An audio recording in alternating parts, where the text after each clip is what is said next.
안녕하세요. 잠깐 수학의 임성환 선생님입니다. 우리 친구들 반갑습니다. 자, 쌤과 오늘 이제 덧셈과 뺄셈 섞여서 나오는 일명 혼합 계산에 대해서 배우는 시간이 되겠습니다. 자, 덧셈은 덧셈끼리, 뺄셈은 뺄셈끼리에 대해서 우리 친구들 연산하는 과정들은요, 많이 연습을 하고 쉽게 해결할 수 있을 것 같아요. 근데 문제는 덧셈과 뺄셈이 막 섞여 있는 일명 혼합계산 복잡한 계산은 어떻게 하느냐라는 겁니다. 쌤이 몇 가지 좀 짚어드리면서 예제로서 함께 연습 한번 해보고 가도록 할게요. 자, 이런 내용들입니다. 쌤이 크게 한 3가지 정도로 좀 적어놨어요. 그 중에서 가장 첫 번째 나온 것이 가장 중요합니다. 쌤이 별표 한번 체크하고 갈게요. 자, 한번 읽어볼까? 첫 번째는 부호가 생략된 경우 그랬습니다. 이런 느낌이에요, 우리 친구들. 자, 덧셈을 할 때는 서로 두 숫자, 예를 들어 두 숫자, 부호가 똑같으면 동일한 부호를 쓴 다음에 숫자끼리 더했단 말이야, 그치? 이제 부호가 서로 다르면 어떻게 해야 돼? 숫자를 봤을 때 숫자가 더 큰 대장 부호 따라가서 이번 숫자끼리 빼줬다라는 것이죠. 맞아. 결국 우리 친구들이 해야 되는 것은 두 숫자의 부호가 같은지 또는 다른지를 먼저 판단해 주셔야 된다는 겁니다. 근데 문제가 부호가 생략되어 있으면 어떻게 하냐 이거죠. 그게 문제가 되는 거야. 이게 연습이 되면요, 사실은 이런 과정들 고민하지 않고 그냥 덧셈 뺄셈 쫙 할 수 있는데, 지금은 우리 친구들이 부호가 생략되어 있는 것들이 아직 익숙하지가 않습니다. 그래서 익숙해질 때까지는 선생님이 해달라는 대로 연습 좀 해주셔야 되고요. 자, 부호가 생략되어 있으면 당연한 이야기겠지만 생략한 부호를 다시 추가를 시켜주시면 돼요. 근데 생략이 가능한 부호는 양의 부호만 생략됩니다. 그죠? 그래서 밑줄 그을게요. 생략되었어. 누가 생략되었다? 양의 부호가 생략되어 있기 때문에 생략되어 있는 거 다시 한번 집어넣어서 그 다음에 우리 배웠던 덧셈 계산과 뺄셈 계산으로서 우리 친구들 연산 좀 해주시면 되겠다라는 겁니다. 예를 들어 이런 느낌이에요. 한번 써볼게요. 자, 2분의 3 빼기 3분의 5다 이렇게 되어 있습니다. 그러면 사실은 뺄셈이기 때문에 어떤 숫자의 어떤 부호가 부호를 먼저 결정한 다음에 어떤 숫자가 더 큰지에 대해서 큰 숫자에서 작은 숫자를 빼주면 되는 거죠. 원래 우리가 배웠던 과정은 그런 개념이란 말이지. 그런데 지금 이 자체를 봤을 때는 누가 더 크고 작고 연습이 아직 안 되어 있기 때문에, 그죠? 그래서 쌤이랑 어떻게 하자? 각각에 대한 부호를 추가를 시키자 이거야. 얘 부호 추가시키고 얘 부호 추가시켜주자 이거죠.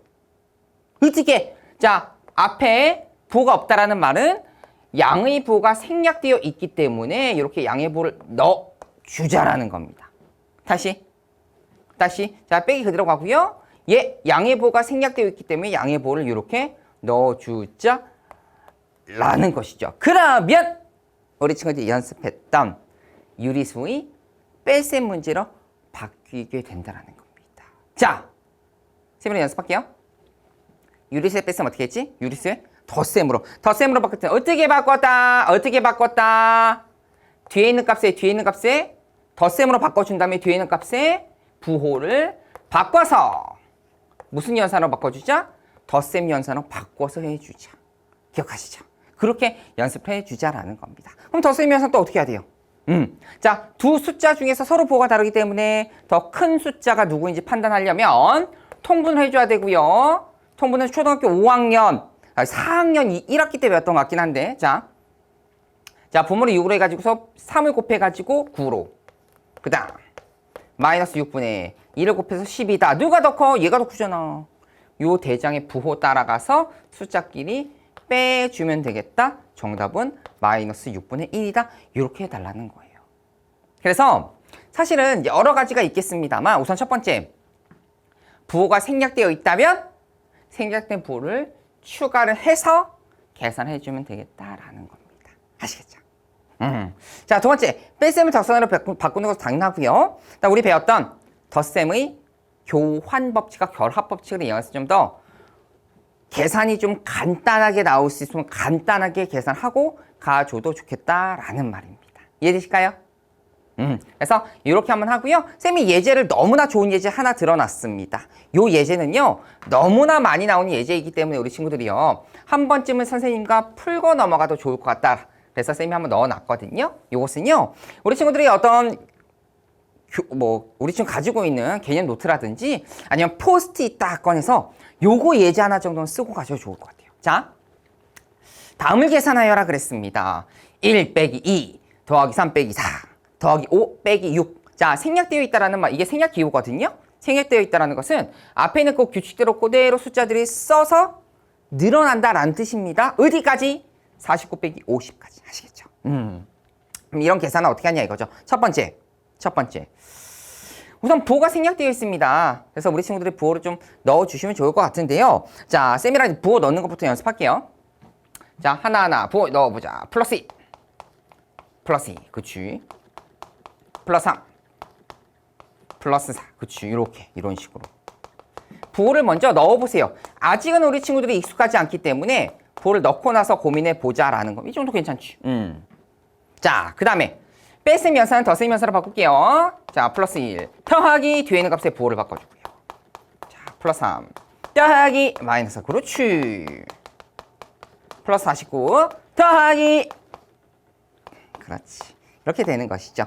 자, 앞에 있는 것 순서대로 연산해 주셔도 좋지만 우리 덧셈에 대한 결합법칙을 배웠습니다. 자, 순서대로 굳이 계산하지 않더라도요. 눈에 보이는 것끼리 먼저 연산을 해도 되겠다. 일명 덧셈의 결합법칙이 되겠죠. 자, 앞에 있는 두 개를 계산하니까 얼마죠? 자, 부호가 서로 다릅니다. 대장의 부호 따라가고요. 숫자끼리 빼주면 되겠다. 마찬가지로. 그렇지. 대장 부호 따라가고 숫자끼리 빼주면 되겠다. 헐. 마지막도 대장 부호 따라가고 숫자끼리 빼주면 되겠다. 선생님이 왜 그렇게 두 개씩 묶어주는지 알겠지. 그 값이 똑같기 때문입니다. 그래서 결국은 모든 요 녹색 부분 결합법칙을 통해서 계산한 그 결과가 모두 마이너스 1이 되겠다. 마이너스 1이 몇 번 있는지만 생각해주면 되겠죠? 몇 번 있어? 그렇지. 총 50개야? 아니야. 50개가 두 개씩 묶였으니까 25개다라는 것이죠. 그래서 이 값은 마이너스 1을 25번 하니까 25를 곱해주는 거죠. 자, 쌤이랑 아직 뺄셈, 음수에 대한 덧셈에 대해서 배우진 않았습니다만 쌤 하나 알려드릴게요. 마이너스를 25번 더하는 거니까요. 숫자 1을 25번 더하면 25잖아. 근데 마이너스가 계속 더해졌기 때문에 그 결과는 마이너스가 되겠다. 마이너스 25가 되겠다라는 것이죠. 뭐 쌤이 알려드리겠습니다만 서로 부호가 다르잖아. 그럼 결과는 마이너스가 되겠다라는 것까지입니다. 쌤이 그래서 오늘은요. 너무나 중요하기 때문에 강의가 조금 길어지긴 했는데요. 자, 덧셈과 뺄셈 섞여있는 부호가 없는 아이에 대해서 함께 좀 배워봤다라는 거 말씀드리면서 오늘 여기까지 하도록 하겠습니다. 우리 친구들 고생 정말 많이 하셨습니다.